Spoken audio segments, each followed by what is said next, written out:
चलिए स्टार्ट करते हैं। हाँ, आज आपकी एक्सरसाइज नंबर कौन सी है? 2.4 है, ऐच्छिक प्रश्नावली। ठीक है, क्लास 10th की।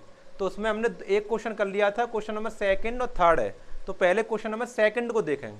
ठीक है, चलो देखो क्या लिखा है कि एक त्रिघात बहुपद ज्ञात कीजिए। त्रिघात बहुपद क्या करना है? ज्ञात करना है। तो त्रिघात बहुपद का फॉर्मूला आपको बताया, कभी नहीं बताया ना? तो मैं बताता हूँ। चलो, त्रिघात बहुपद ज्ञात करना, उसका फॉर्मूला ये होता है, अच्छे से याद कर लेना, इससे बड़े आसानी से सवाल हो जाता है। त्रिघात बहुपद ज्ञात कर, जैसे मैंने द्विघात बहुपद का फॉर्मूला बताया था ना, ऐसा ही बिल्कुल त्रिघात बहुपद का फॉर्मूला क्या होता है? X Q minus alpha plus beta plus gamma.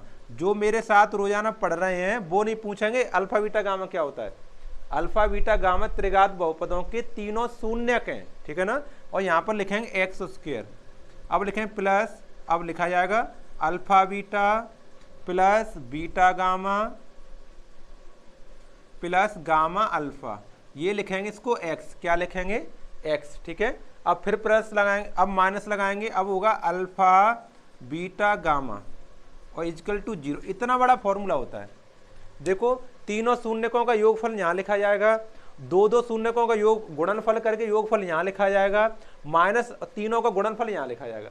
जो लिखने के बाद आंसर आएगा वही आंसर हो जाएगा अपना। अब इसमें से ये वैल्यू छांटनी है। देखो, पहली वैल्यू दी है हमें जिसके शून्यकों का योग, शून्यकों का योग आपने मान लिया कि मानस शून्यक ये है, मानस शून्यक तीन शून्यक मान लिया alpha beta gamma, alpha beta व गामा है, तीन शून्यक ये है। तो तीनों का योगफल alpha plus beta plus gamma, तीनों का योगफल पहला दिया है। अच्छा, फिर उसके बाद दो शून्यकों को एक साथ लेकर गुणनफल, यानी ये वाला दो शून्यकों को मतलब alpha beta plus beta gamma plus gamma alpha, इनको लेकर गुणनफल दिया है। अच्छा, फिर उसके बाद तीनों शून्यकों का गुणनफल यानी अल्फा बीटा गामा, तीनों का गुणनफल दिया है। क्रमशः, क्रम से है 2 माइनस 7 माइनस 14, क्रम से है ये, यानी इसका वैल्यू 2 है, इसकी वैल्यू 7 है, इसकी वैल्यू माइनस के 14 है। बताओ समझ आया कि नहीं आया? आ गया ना? इन वैल्यूओं को उठा के इसमें लगा देंगे, आंसर आ जाएगा। इन सभी वैल्यूओं को उठा के इस फॉर्मूले में लगा देंगे। देखो कैसे, एक्स क्यू तो है ही हमारा, माइनस इसकी वैल्यू है 2, तो यहाँ पे 2 लगाएंगे और बगल में देखो एक्स स्क्वायर लिखा है तो एक्स स्क्वायर लिखा जाएगा। ठीक, बात क्लियर? प्लस देखो इसकी वैल्यू इतने की वैल्यू है, देखो माइनस के साथ, तो यहाँ पे माइनस का 7 लगाएंगे और बगल में देखो एक्स लिखा है मल्टीप्लाई में, तो एक्स लगा लेंगे। ठीक है, यहाँ तक क्लियर? माइनस का चिन्ह है। फिर देखो इसकी वैल्यू है माइनस के 14, ये देखो माइनस के 14, तो इसमें माइनस के 14 लिख लेंगे और बराबर 0 कर देंगे। थोड़ा साइन सही कर दो, आंसर बिल्कुल फिट है।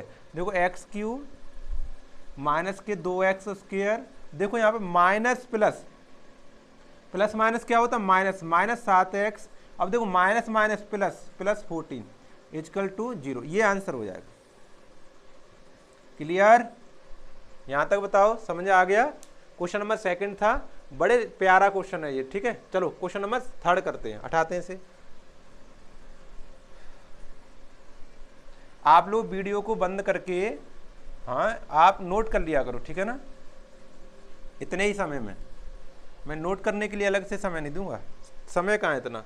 क्वेश्चन नंबर थर्ड देखो, क्वेश्चन नंबर थर्ड कह रहा है कि ये बहुपद है, दिया गया बहुपद इतनी है और इसमें शून्यक ये है, ये शून्यक है, तो हमें ए बी का मान ज्ञात करना है। ठीक है, तो पहले बहुपद हम लिखते हैं। क्या बहुपद दिया है? हाँ, बहुपद दिया है, बहुपद देखो, बहुपद दिया हमें एक्स क्यू माइनस के 3x स्क्वायर और प्लस एक्स और प्लस 1, ये तो बहुपद दिया है। ठीक है ना? इसके शून्यक भी दिए हैं, शून्यक दिए हैं। देखो शून्यक मैं लिखूंगा, इसके शून्यक आपको दिए हैं, पहला है a माइनस के b कोमा, फिर a है, दूसरा है a प्लस b, 3 शून्यक है। 3 शून्यक समझ रहे हो? एक अल्फा की वैल्यू पहली, दूसरी बीटा की वैल्यू, तीसरी गामा की वैल्यू। ठीक है, देखो a माइनस बी, a और a प्लस बी, यानी इसको हम लिख सकते हैं अल्फा का मान कितना है? a माइनस का b, और बीटा का मान कितना है? a, और गामा का मान कितना है? a plus b। ठीक है ना? इतना समझ आ गया? तो इतना हमने तो ये दिया है वो लिख लिया है। अब देखो इसकी तुलना करके हम ABC का मान ज्ञात करेंगे। अब इसमें ABC पहले से आ रहा है तो मैं ऐसा लिखूंगा, बड़ी कैपिटल वाले लिख लूंगा, यानी बहुपद, अपना बहुपद लिखेंगे, बहुपद ऐसे करके AX³ plus BX² plus CX plus D equal to 0। ऐसा हमने त्रिघात बहुपद का रूप बताया था, नहीं बताया था? फिर हम तुलना करते थे, इससे तुलना करके ABC का मान ज्ञात करते थे। बस यहाँ ABC के स्मॉल वाले लिखते थे, लेकिन इसमें क्वेश्चन में स्मॉल आ गए एक बार, इसलिए हम सोच रहे हैं अब की बार कैपिटल लिख दे रहे हैं, ठीक है ना। तो देखो यहाँ से तुलना करो, XQ का गुणांक कितना 1, यहाँ पर A है तो A का मान आ जाएगा 1, ठीक है। अब देखो B का मान, देखो X², यहाँ पे गुणांक -3, यहाँ पर B, तो B का मान आ जाएगा -3, ठीक है। यहाँ देखो C का मान 1 और D का मान 1, ठीक है ना, इतना आ गया ना। अब हम संबंध लगाएंगे, अब संबंध की बारी है, इसलिए हमने संबंध पढ़ाए थे। 3 त्रिघात समीकरण, 3 संबंध थे, तीनों का योगफल अल्फा बीटा गामा बराबर क्या होता है -B/A। अब हम संबंध लगाएं, संबंधों से फॉर्मूला क्या कहते हैं, 3 संबंध थे हमारे। कौन सा पहला था, alpha plus beta plus gamma बराबर -B/A, ऐसे फॉर्मूला था, सही है। अब अल्फा बीटा गामा, यहाँ से अल्फा की वैल्यू A-B, यहाँ पे लिखेंगे A-B प्लस का बीटा का वैल्यू क्या है A प्लस गामा की वैल्यू A+B बराबर, यहाँ देखो B की वैल्यू -3, यहाँ पे -3 बट्टे, और माइनस का है यहाँ पे पहले से, -3/1, A का मान 1, तो ये माइनस तो प्लस हो जाएगा, ठीक है। और यहाँ देखो माइनस का भी प्लस का भी ये कट गया, तो A कितना A हो गया, 3A हो गया, यहाँ लिखूंगा अब मैं, ठीक है। देखो 3A = 3, देखो माइनस माइनस ये भी प्लस हो गया, और A 3A हो गया, 3 का 3 में भाग लग गया, तो A बराबर 3/3, यानी A का मान कितना आ गया 1। A का आंसर तो ये आ गया आपका, 3 से 3 कट गए, ठीक है। अब दूसरा संबंध लगाओ, एक और दूसरा होता है, फिर तीसरा होता है अल्फा बीटा गामा, तो तीसरा वाला लगा ले रहे हैं हम, लगाएंगे alpha beta gamma equal to, और क्या होता है -D/A, यही होता है ना संबंध। आप अपने पीछे कॉपी खोल के देखो, उसमें पेज में लिखे होंगे कहीं, है ना, -D/A, तो लगाओ, दो A अल्फा का मान है A-B, ठीक है, ये है A और ये फिर A+B, ठीक है, इक्वल टू D का मान कितना है, देखो D का मान 1 है और A का मान भी 1 है, तो -1/1, देखो इसका आपको मल्टीप्लाई करना है, तो पहले इस वाले का कर लो, क्योंकि इसका फॉर्मूला बन रहा है, एक कोष्टक में A-B है, एक कोष्टक में A+B है, तो हो जाएगा फॉर्मूला A² - B², यानी इसका आंसर हो जाएगा A² - B², और बगल में A लिखा है, इसका अब कर देंगे, इसका मल्टीप्लाई अब कर देंगे, ठीक है। अब A का करेंगे तो A का A में करेंगे तो A³ हो जाएगा, और देखो B का करेंगे तो B² हो जाएगा, और बराबर -1।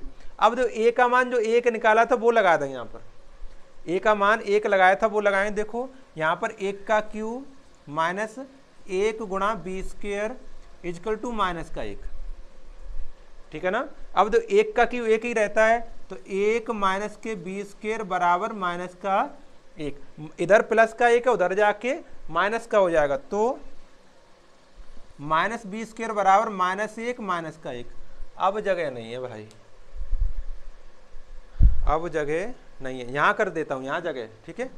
मैंने कहा नहीं बड़ा क्वेश्चन है, ये कैसे बन पाएगा इसमें, फिर भी चलो देखो यहाँ से देखना शुरू करो, -B² बराबर -1 कितना हो गया, -2, माइनस से माइनस हटा लो, माइनस माइनस प्लस हो गया, तो अब रह गया B² बराबर 2, इधर से स्क्वायर हटाएंगे तो B बराबर क्या पहुंच जाएगा, √2, ठीक है। ये B का आंसर हो जाएगा, देखो B का आंसर ये आ गया, A का आंसर ये आ गया, यही आंसर ज्ञात करने थे। और आपको हमें एक बात बताएं, अगर समझ नहीं आता वीडियो पीछे बैक करके दोबारा देख लिया करो, ये YouTube ने सुविधा दी है, आप उसका सही उपयोग करो, वीडियो पीछे किया करो, दोबारा देखा करो तो समझ में आएगी बात, ठीक है। और फिर भी नहीं आती तो आप कमेंट बॉक्स में बताया करो, ठीक।